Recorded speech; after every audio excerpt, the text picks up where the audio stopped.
Vamos lá, pessoal, começando aqui mais uma aula do nosso curso de prisão preventiva. Agora vamos falar sobre o requisito da prisão preventiva.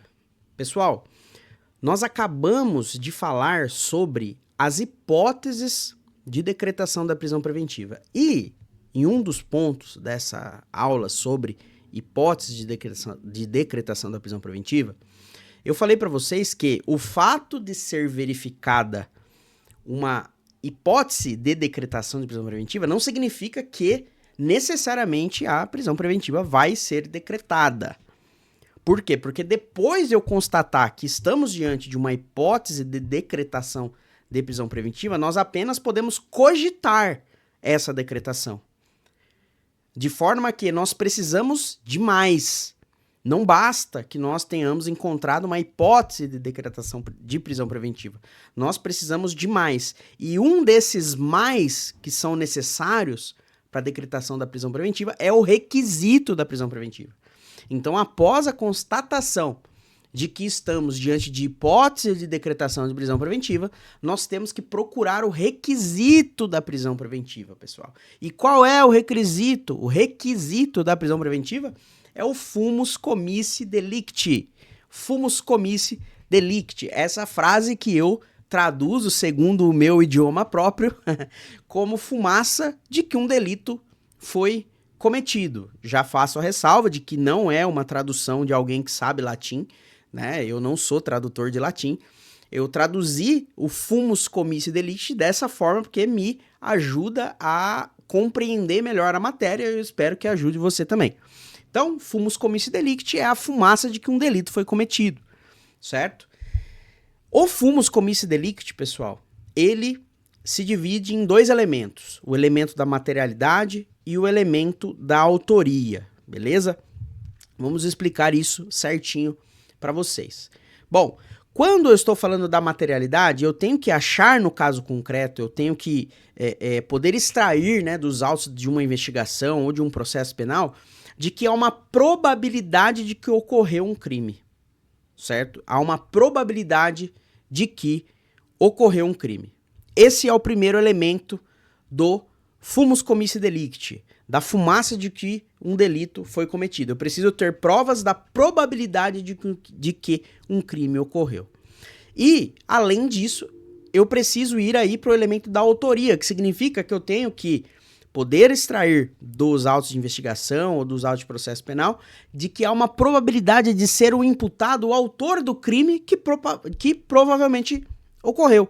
Então, para que eu tenha o requisito da prisão preventiva, que é o fumus comissi delicti, eu preciso ter elementos de convicção que apontam para a probabilidade de que um crime ocorreu e para a probabilidade de que o imputado ou acusado provavelmente é o autor desse crime que provavelmente aconteceu, tá certo?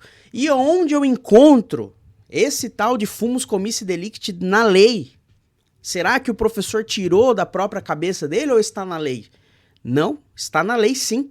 Está no artigo 312, caput do Código de Processo Penal, que fala assim, ó: a prisão preventiva poderá ser decretada como garantia da ordem pública, da ordem econômica, por conveniência da instrução criminal ou para assegurar a aplicação da lei penal. E aqui é o que nos interessa, preste atenção. Quando houver prova da existência do crime e indício suficiente de autoria. Aqui está o fumus comissi delicti. Aqui está o requisito da prisão preventiva.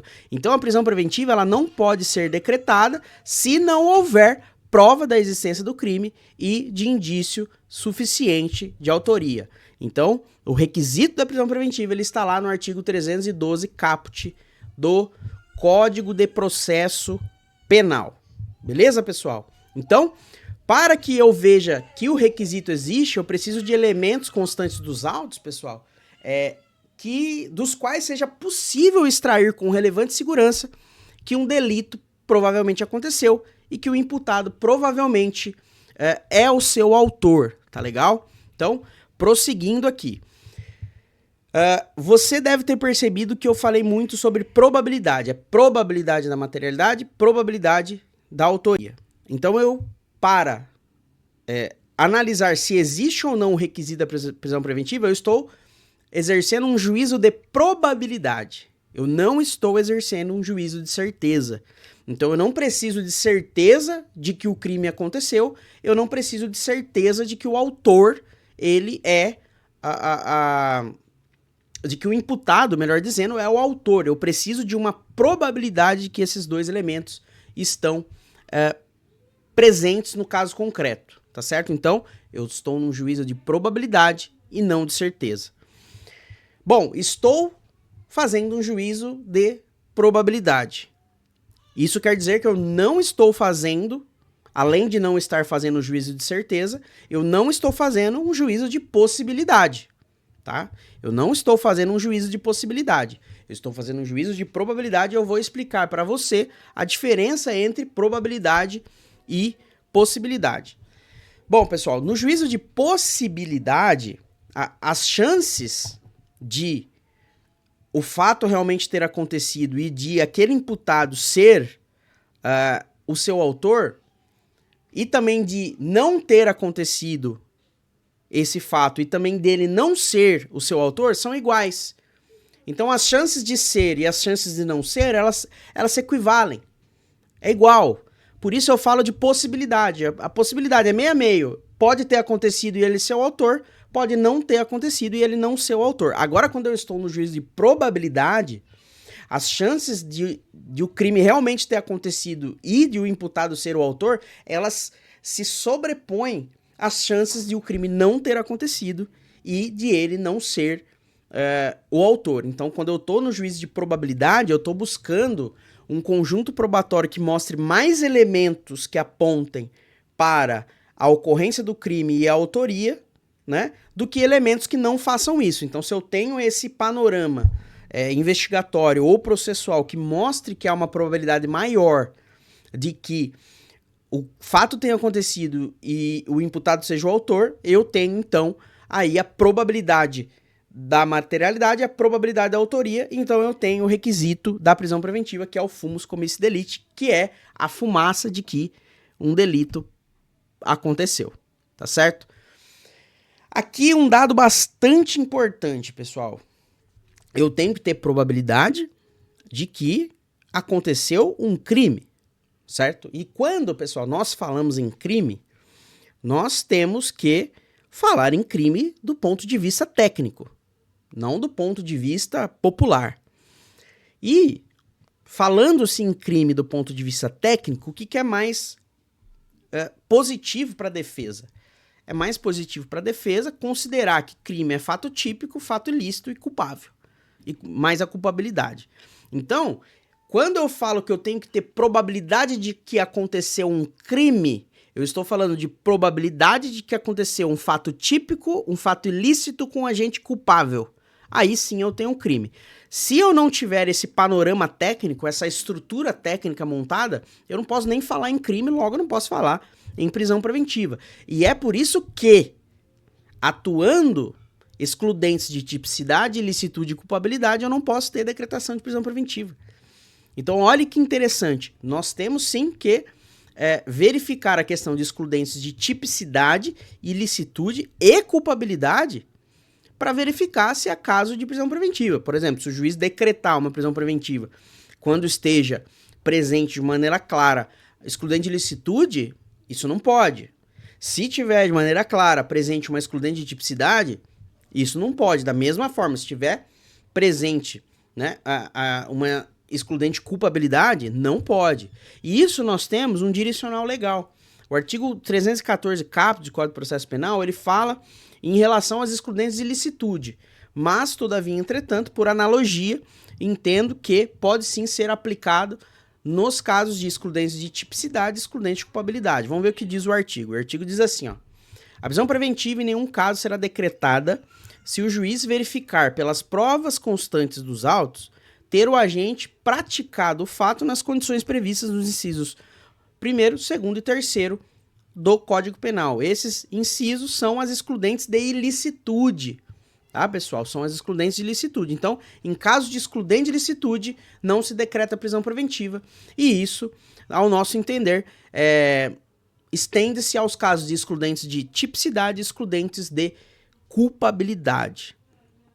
Tá certo, pessoal?